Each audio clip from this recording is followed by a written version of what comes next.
tiene un núcleo que es el núcleo beta-lactano, ¿no?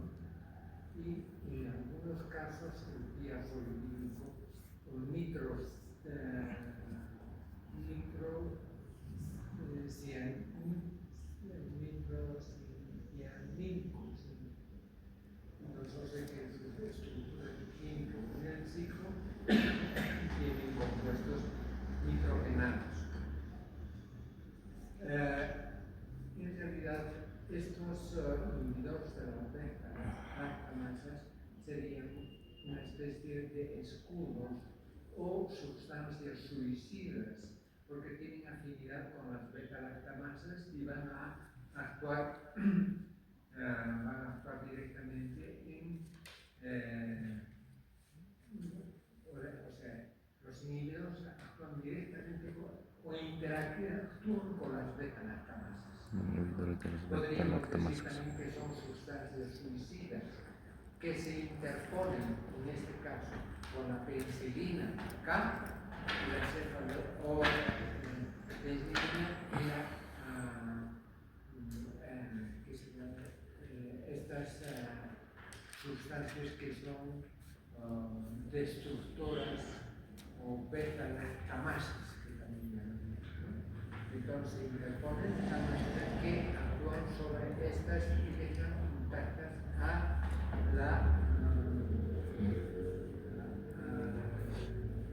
antibiótico. Podemos asociar con cualquier tipo, digamos, de antibióticos, pero que en su estructura química tengan el núcleo beta-lactano, o sea, penicilinas, cefalosporinas, carbapenem, imipamen, astreonam, todos los beta-lactámicos que hemos estudiado pueden ser protegidas por estos inhibidores de las beta-lactamasas, ¿no? O sea, que en realidad son suicidas.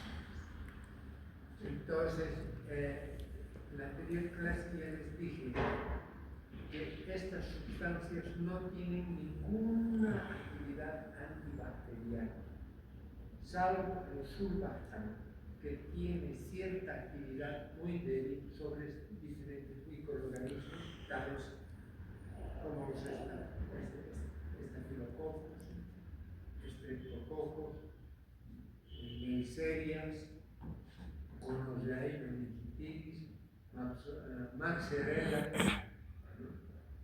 Escherichia coli, Proteus, Klebsiella, etc. O sea, actúan sobre un pequeñísimo número de microorganismos.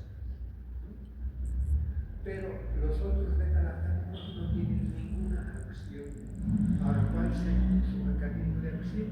Es que como las beta-lactamasas van a destruir tienen proteínas fijadoras, que serían, digamos, estas proteínas, las inhibidoras de la desorción de las beta-lactamasas. O sea, la beta-lactamasa se une con tiene una proteína especial, TAC, que se une con esa. Y de esa manera, digamos, esa unión hace que se inactive la beta-lactamasa, pero a la vez destruya a la inhibidora, que sería, ¿no? Entonces, ahora, el ácido clavulámico no son activos frente a las beta-lactamasas cromosómicas clase 1. O sea, ¿qué quiere decir esto? Hemos dicho que la transmisión de la resistencia bacteriana puede ser cromosómica o intracromosómica o no intracromosómica. Cromosómica, que hay cambios, ¿por qué? Porque se somete a las bacterias a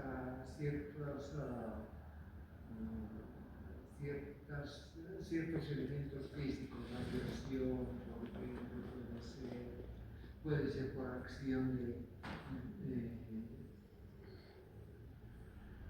la actividad misma de una mutación espontánea del microorganismo, de tal manera que se hacen de por sí resistentes, ¿verdad? Tienen un gen resistente.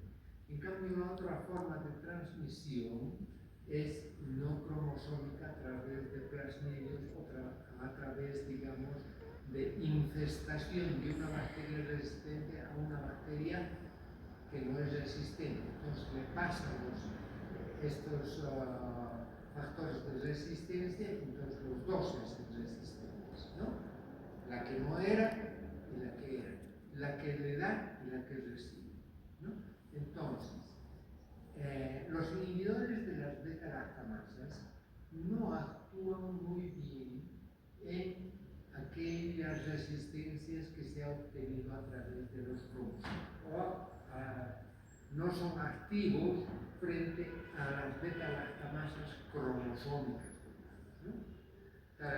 Este tipo de resistencia pueden ser producidas por los proteus, Salatiam, después el Citrobacter, las Pseudomonas aeruginosa, ¿no? En cambio, el Tazobactam actúa sobre algunas beta-lactámicas o algunas sustancias beta-lactámicas de origen cromosómico, ¿no? Este tipo de acción pueden tener ciertos microorganismos como el Citrobacter proteus, después Morganelli, que pueden ser bacterias que tienen cierto grado de este tipo de resistencia. Todas las combinaciones de tanto el ácido clavulánico, el sulbactam y el tazobactam podemos encontrar, digamos, dentro del arsenal que tenemos en las farmacias, ¿no? Pero la que más se encuentra es el ácido clavulánico. Siempre vamos a ver una combinación muy interesante que es la amoxicilina más el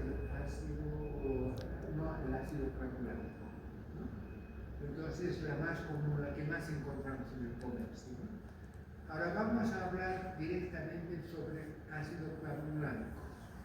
El ácido clavulánico también es producto de microorganismos del género Streptomyces clavulánicos o Clavulecidus también se llama, ¿no?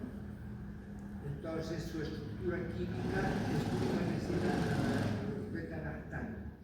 Farmacocinética, el ácido clavulánico se absorbe perfectamente por vía bucal. Por eso podemos dar por vía bucal como también por vía parenteral, pero lógicamente que no damos ácido clavulánico puro. Tenemos que dar ácido a la cual estamos protegiendo. Por ejemplo, si tenemos bacterias resistentes a la amoxicilina, damos amoxicilina y no hace efecto, entonces damos amoxicilina más ácido clavulánico, que ya sí va a ser efecto. ¿Está claro? Bien. Entonces, ¿cuál es la dosis de la combinación? Es de 1 gramo de amoxicilina por 700 miligramos de ácido clavulánico. Es la relación, ¿no? Puede ser 200 miligramos de ácido clavulánico para mayor cantidad de amoxicilina, ¿no? Espectro antimicrobiano sigue la misma, ¿no? Porque el antibiótico no ha cambiado. El espectro ¿cuál sería? Streptococcus, Neisseria, Clostridium, ¿no? Todos esos microorganismos que eran sensibles a la amoxicilina son no más sensibles, inicialmente solo a la amoxicilina eran resistentes, más ácido clavulánico, entonces se hacen otra vez sensibles. Ya. Podemos combinar también picarcilina más ácido clavulámico y el efecto sería también un poco mayor, incluso un poquito aumenta el espectro. Efectos adversos. Los efectos adversos que nos puede producir son más a nivel gastrointestinal, náuseas, vómitos, diarrea, alergias, ¿no? Edema de Quinque. Es un edema muy especial que se caracteriza por tener, digamos, un edema en las porciones caudales del organismo, ¿no? O sea, manos y pies. Más o menos es muy parecida al edema que produce la insuficiencia cardíaca congestiva. Puede producir reacciones hematológicas, trombocitopenia y leucopenia. No produce ninguna acción ni la amoxicilina ni el ácido clavulámico en mujeres embarazadas. No tiene efectos terapéuticos. Ahora vamos a hablar del sulbactam. El sulbactam sí es muy parecida en su estructura química a la penicilina. Solamente la diferencia es que tiene la penicilina que tiene su núcleo beta-lactámico unida a la tiazolidina, ¿verdad? Entonces, ¿qué más tiene? Tiene una unión peptídica donde se va a hacer cadenas laterales que dando diferentes sustancias, poniendo diferentes sustancias, nos van a producir alteraciones en su farmacocinética y en el espectro antimicrobiano. El sulbactam, para que sea penicilina, le falta este núcleo o esta unión peptídica, más o menos en el núcleo 1. Después es igual. Por eso tiene cierta actividad antibacteriana, aunque muy reducida, no comparable con la penicilina. Tiene actividad antibacteriana igual que la penicilina, pero no tiene la misma potencia ni las mismas propiedades bactericidas, porque todos los antibióticos de pequeño espectro, ¿qué son? ¿Bactericidas o bacteriostáticos? Bacteriostáticos. ¿Qué son? Bactericidas. Los amplios espectros son más bacteriostáticos. Las de pequeño espectro son bactericidas. Entonces,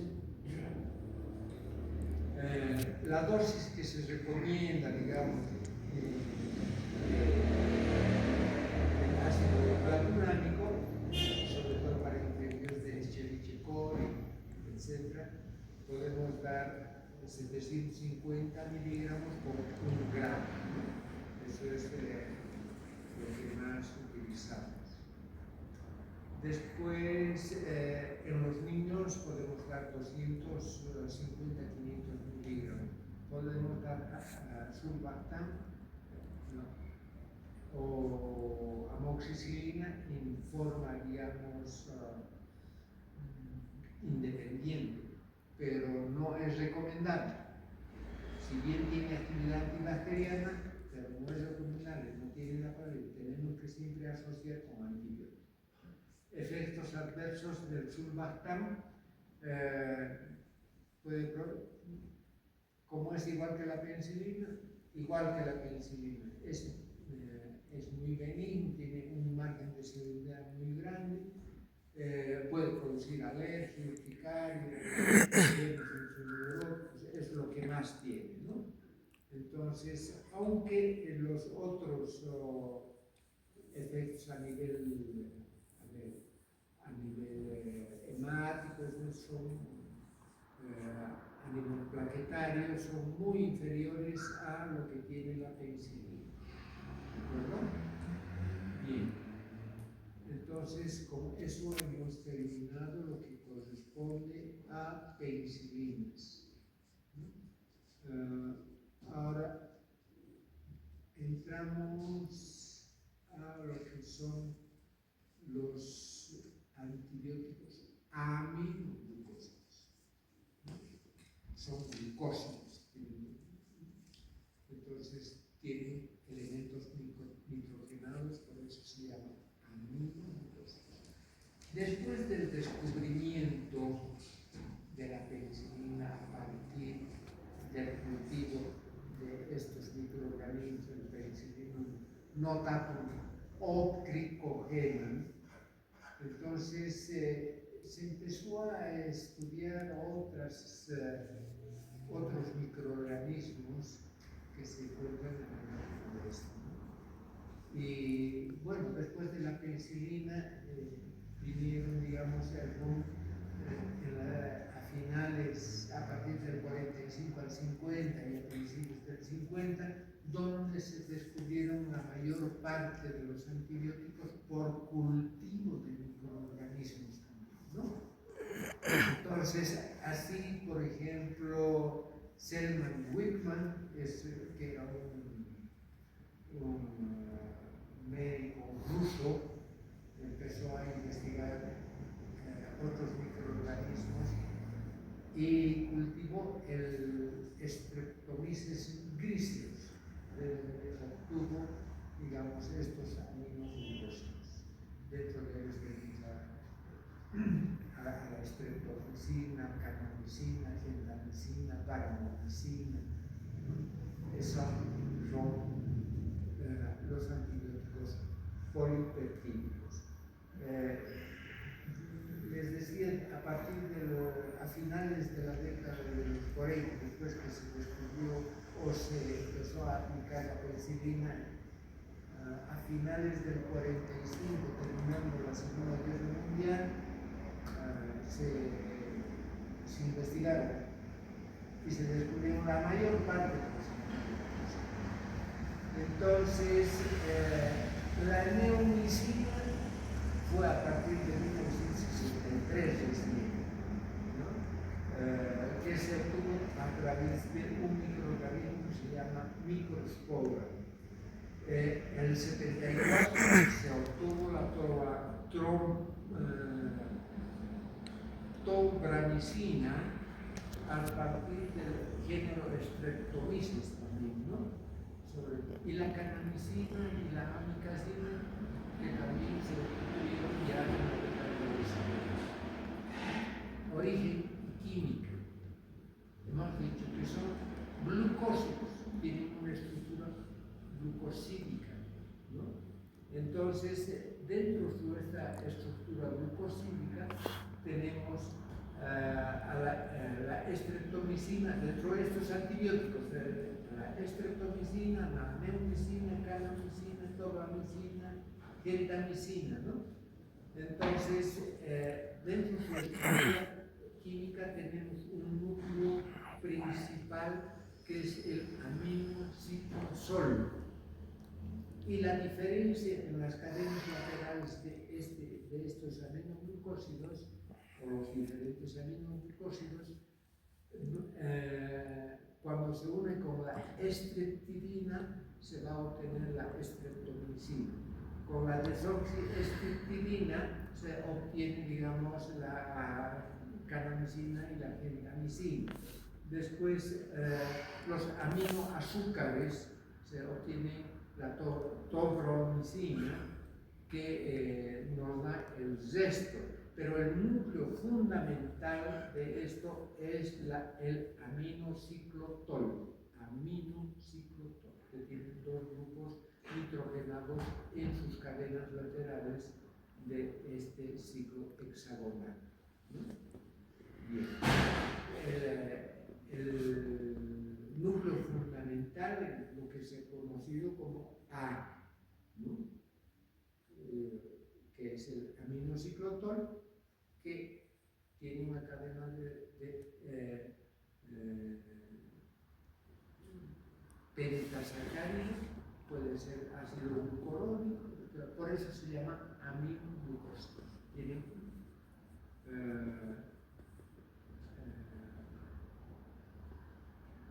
tienen azúcares, ¿no? En su cadena, por eso se llaman aminodifusas, ¿no?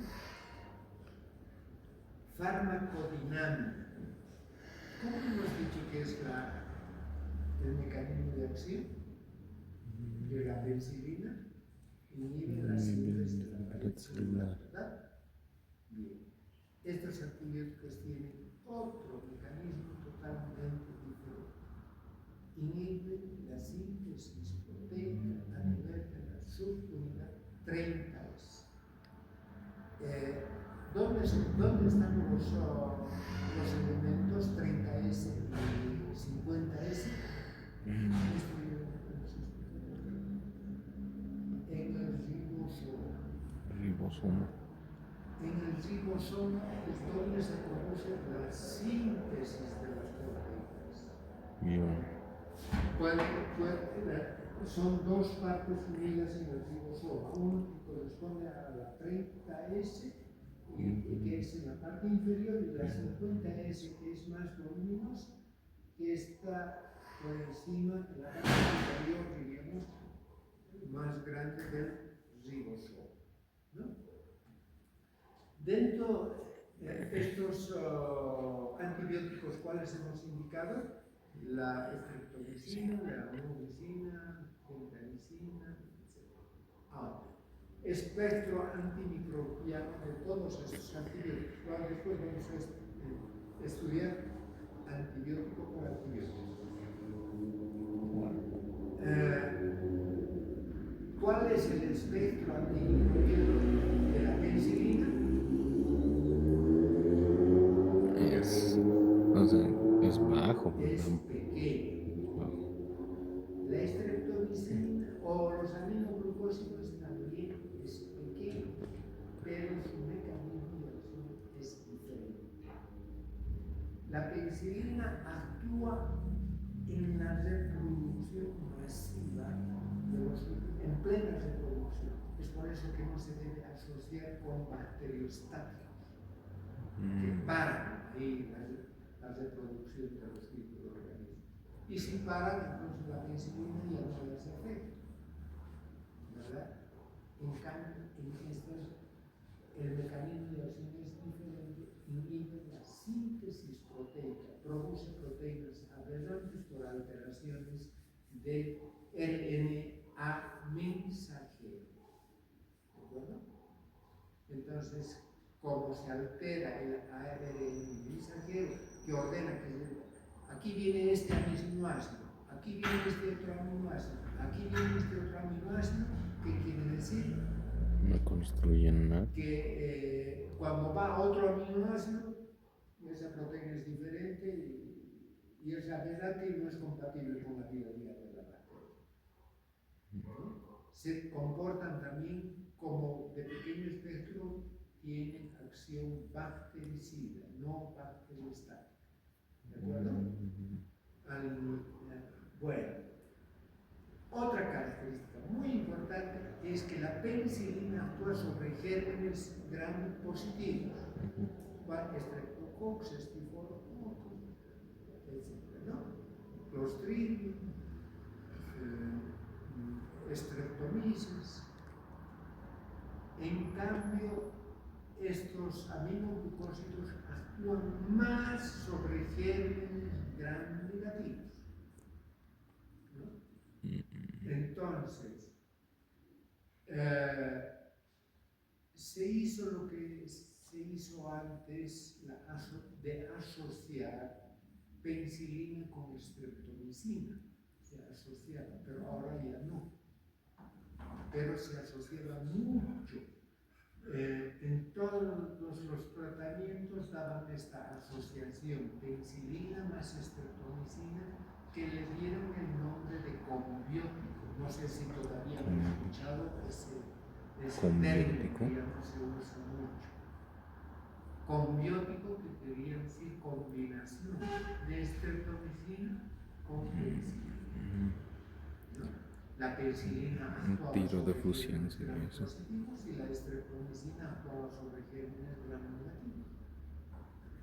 Entonces, supuestamente se ampliaba el espectro microbiano, pero ahora terapéuticamente hemos visto que no es muy conveniente esta asociación, ¿no? Entonces, actúa sobre casi todos los microorganismos gram negativos, ¿no? Salratia, Haemophilus, Salmonella, Shigella. No hemos hablado nada de la Salmonella ni de la Shigella. ¿La Salmonella qué produce? La salmonela del pollo. La fiebre tifoidea, ¿no? Sí. Pero tampoco tratamos la fiebre tifoidea, si bien indicamos que actúa sobre estos microorganismos, pero desde un punto de vista terapéutico no utilizamos streptomicina para tratar la salmonellosis. Hay otros antibióticos más específicos en los cuales, digamos, si bien actúa, podemos ver, digamos, principalmente sobre ciertos microorganismos. Y eso vamos a ver en particular cuando estemos describiendo cada uno de estos antibióticos, ¿ya? Entonces, cada uno de estos antibióticos tiene, digamos, cierta afinidad por ciertos microorganismos que los vamos a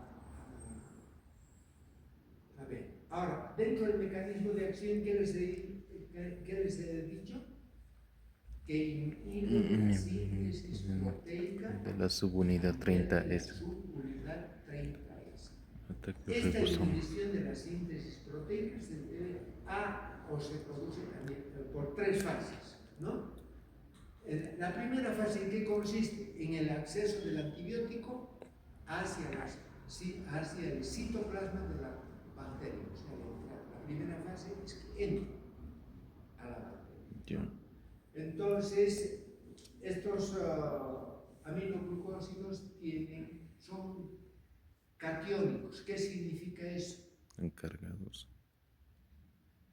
Como digo, Catión tienen actividad eléctrica, positiva o negativa. Catiónicos positivos, aniónicos negativos.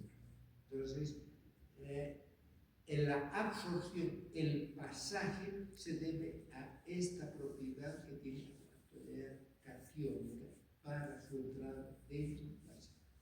¿De acuerdo? Entonces, los compuestos, la membrana celular se comporta como un elemento aniónico, ¿no? Bien, la fase 2 es donde va a ir al sitio blanco, ¿no?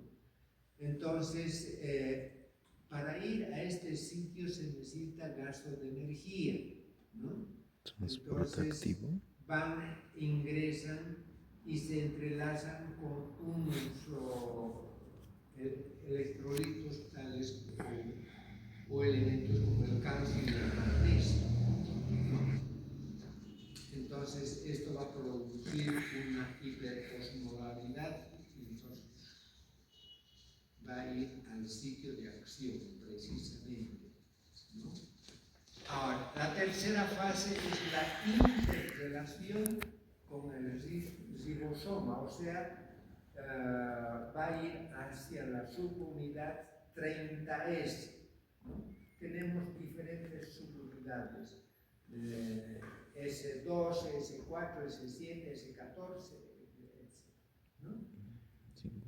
Estas son proteínas que fijan el antibiótico a ese nivel y alteran el ordenamiento de los aminoácidos y de esa manera se producen aminoácidos aberrantes. ¿De acuerdo? Entonces, vamos a ver. Ahora vamos a hablar de la resistencia bacteriana. La penicilina se produce resistencia bacteriana por producción por parte de las bacterias de penicilinasas, ¿verdad? Bien. En cambio, la resistencia bacteriana en los aminoglucósidos es un poco diferente, ¿no? Entonces, ¿por qué se produce? Por tres mecanismos. Un mecanismo es la alteración del antibiótico en el ribosoma a nivel de la subunidad 30S, sobre todo a nivel de la S12, donde va a alterar y de tal manera no se va a unir con esa parte del ribosoma, no se une con ese ribosoma. Al no unirse con ese ribosoma, entonces, cuando no se une con ese ribosoma, entonces no tiene acción, la producción de proteínas sigue su curso, sigue normal, ¿no? Después, alteración de los sistemas de transporte, impide la penetración del antibiótico hacia el interior de la célula. Y tercero, la inactivación propiamente de la bacteria hacia la célula. Es el mecanismo de resistencia más importante, la inactivación por la acetiltransferasa. O sea, ¿qué hace la acetiltransferasa? Le pone ácido acético y al unirse con el ácido acético va a producir una inactivación del antibiótico, ¿no? Ahora tenemos otros mecanismos más adicionales a la resistencia, ¿no? Que es una destrucción del antibiótico antes de la entrada a la célula bacteriana. Bien. Espectro antimicrobiano actúa principalmente sobre gérmenes gram Negativo. negativos, principalmente, ¿no? Hemofilos, salmonella, shigella, proteus, entoameba, todos ellos. Actúa también sobre gérmenes gram positivos, pero su acción no es muy importante. Actúa sobre estafilococcus, streptococcus. Más de importancia es, digamos, los beta-lactámicos sobre estos microorganismos. Estos aminoglucósidos principalmente actúan sobre gérmenes gram negativos. Tiene una importancia muy relevante en el género Mycobacterium. ¿Qué infección nos produce el Mycobacterium? Importante. Es creo que hongos. La tuberculosis. Es eso. La lepra. Tienen acción bastante importante en el Mycobacterium tuberculoso, en el Mycobacterium leprae, ¿no? Aún existe la lepra. El tratamiento de elección para las infecciones tuberculosas inicialmente es la estreptomicina. Casi es la única indicación que tenemos para la estreptomicina. Estoy diciendo, actúa sobre la salmonella, shigella, proteus, streptococcus, ¿no? Masloerella, etcétera, etcétera. Pero la indicación principal es sobre el Mycobacterium tuberculoso. Podemos hacer asociaciones con otros antibióticos en casos muy especiales. ¿De acuerdo? ¿Está claro? En odontología nos servirá. Sí. ¿Ah? No nos sirve de mucho. O sea, no. Salvo que un antirruibiograma es muy efectivo. Podemos utilizar sí, la gentamicina, sí podemos utilizar. Gentamicina. Pero la estreptomicina para nada, ¿ya? Incluso en medicina general casi se circunscribe al tratamiento de la tuberculosis, pero en el tratamiento de la tuberculosis no se da solamente estreptomicina. El Mycobacterium tuberculoso es un, un microorganismo muy especial que crea resistencia rápida a la estreptomicina. Entonces tenemos que asociar los antibióticos, sobre todo con quimioterápicos, con sulfa, la isoniazina, la PAS, ¿no? El INH podemos asociar, o con otros antibióticos que sean, digamos, que actúen también sobre el micobacterium tuberculoso, que tenemos bastantes antibióticos que actúan sobre estos microorganismos, ¿no? Entonces, a ver, ¿qué podemos decir? Es importante en el micobacterium, pero no solito. Tenemos que siempre asociar por la capacidad que tienen estos microorganismos de crear resistencia bacteriana. ¿Está claro? Bien. Ahora podemos dar infecciones por entoamebas, por taenia, farmacocinética. No se administran mucho por vía bucal. La absorción es, digamos, se absorbe, pero es muy deficiente y no nos sirve para un tratamiento antiinfeccioso. Siempre se utiliza la vía parenteral, sobre todo la vía intramuscular o puede ser la intravenosa, ¿no? Las concentraciones pico alcanzan la hora, ¿no? Y pueden tener una duración de 2 a 3 horas, ¿no? Se distribuye por todo el organismo, atraviesa todas las barreras, pero no atraviesa el líquido cefalorraquídeo. ¿La penicilina atraviesa el líquido cefalorraquídeo? ¿Sí o no? La penicilina. No atraviesa, un poquito atraviesa. A ver, creo que la barrera placentaria. Incluso cuando las meninges están inflamadas, sí atraviesa con más facilidad, pero siempre la concentración plasmática es mucho mayor a la concentración de líquido cefalorraquídeo, ¿no? Tampoco atraviesa fácilmente la barrera que se llama placentaria. ¿No? Ya les he dicho, la vida media puede ser de 1,5, 2 hasta 3 horas. Bien. Se elimina principalmente por riñón. Nos puede ser de alguna utilidad en el tratamiento de las vías urinarias y a veces algunos ¿no? Entonces, esta excreción por vía renal es bastante prolongada, o sea, se concentra a nivel de la orina. Esto nos puede servir para el tratamiento de infecciones urinarias. ¿De acuerdo?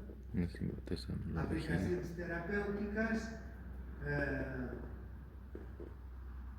en la endocarditis por enterococos, pero no es la indicación principal de salud. Podemos tratar, si es que el antibiograma nos dice que podemos tratar la endocarditis, sí, podemos tratar, pero no es la indicación principal. ¿De acuerdo? ¿Qué antibiótico es la más indicada en la endocarditis? La penicilina.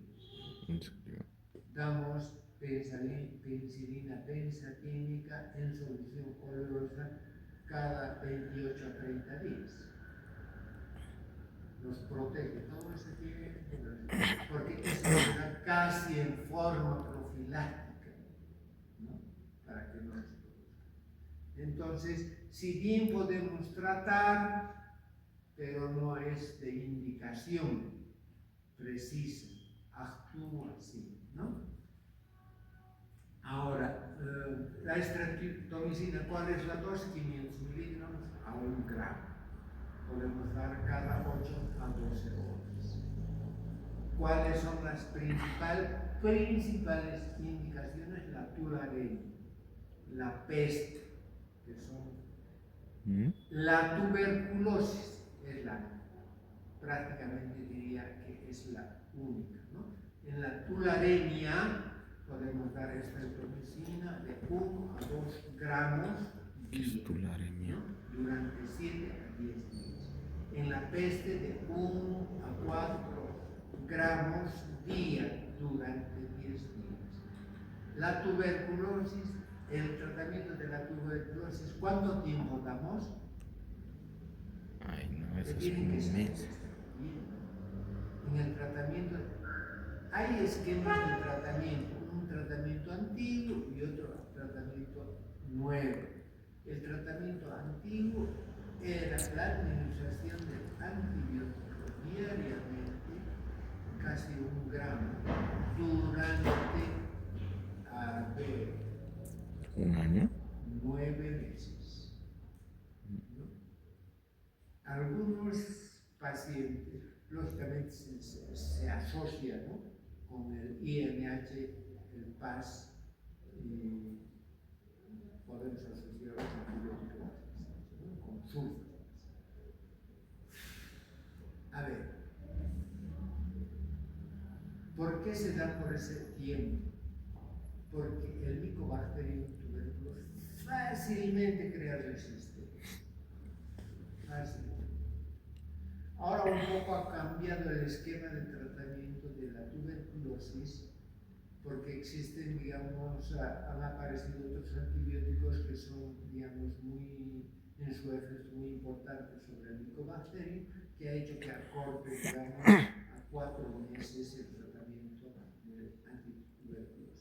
Los tuberculosos entraban al hospital, digamos, mal, ¿no?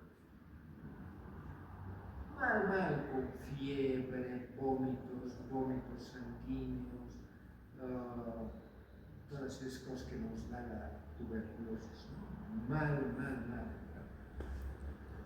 Entonces, se los trataba de aislar para que no propaguen mucho, porque a través de digamos, de las partículas que uno emite al hablar, escupe, entonces se puede, digamos, absorber y contagiar a otra persona. Entonces, por eso no es muy conveniente hablar muy cerca de una persona a otra, ¿no? Entonces, muy próximo, ¿no? A veces hay gente que va cara con cara casi, ¿no? Nariz con nariz. Entonces, se transmite al hablar, por la saliva, uno va escupiendo. Entonces, lo que les decía, los pacientes iban muy mal. Los primeros 3 días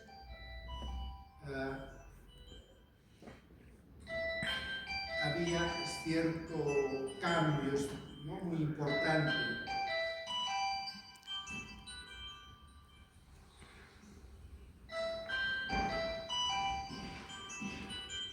¿Dónde estuvimos?